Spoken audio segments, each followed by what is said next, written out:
নোয়াখালীর যে বিএনপির নেতা বলেছেন বিএনপি ক্ষমতায় গেলে জামাত নিষিদ্ধ করবেন, এটা আওয়ামী লীগের সুরে আপনি কথা বলেছেন। যে ফ্যাসিবাদকে বিদায়ের জন্য আমরা রাজপথে থেকে ফ্যাসিবাদ বিরোধী সংগ্রাম করেছি, তাদের মুখে কেন আবার সেই ফ্যাসিস্ট স্টাইলে আমরা হুমকি শুনতে পাবো? চোখ রাঙানো, বিদ্যমাতকে দমন করা, হিংসা, দাম্ভিকতা, অহংকার, মাস্তানি, চাঁদাবাজি যে বাংলার মানুষ পছন্দ করে না। ঢাকা বিশ্ববিদ্যালয়, জাহাঙ্গীরনগর, চট্টগ্রাম, রাজশাহীতে দেশের শ্রেষ্ঠ বিদ্যাপীঠের ছেলেরা ভোট দিয়ে এই চাঁদাবাজদেরকে ব্যর্থ করে দিয়ে প্রমাণ করেছে তোমাদের স্থান বাংলাদেশে হবে না।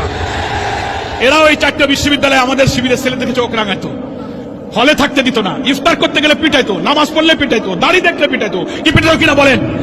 আর বলতো রক কাটা, পাকিস্তানি, রাজাকার, কত গালি দিয়েছে। সব গালিকে ভুল প্রমাণ করে বিশ্ববিদ্যালয়ের ছেলেরা ভোট দিয়ে যারা গালি দিয়েছে তাদেরকে হারিয়ে দিয়েছে। তাহলে দেশের সেরা ছেলেরা যদি এই পরিবর্তন চায়, কোন ট্যাগ লাগানো, কোন অপপ্রচার, কোন হিংসায় যদি আমাদের মেধাবী ছেলেরা কাজে না লাগায়, তাহলে আমরা তো তাদের বাপ চাচা, আমরা তাদের বাপ চাচা, দাদা, আমাদের তো ছেলে ওরা। তো ওরা যদি বদলে যেতে পারে, আমরা বদলে যেতে পারবো না?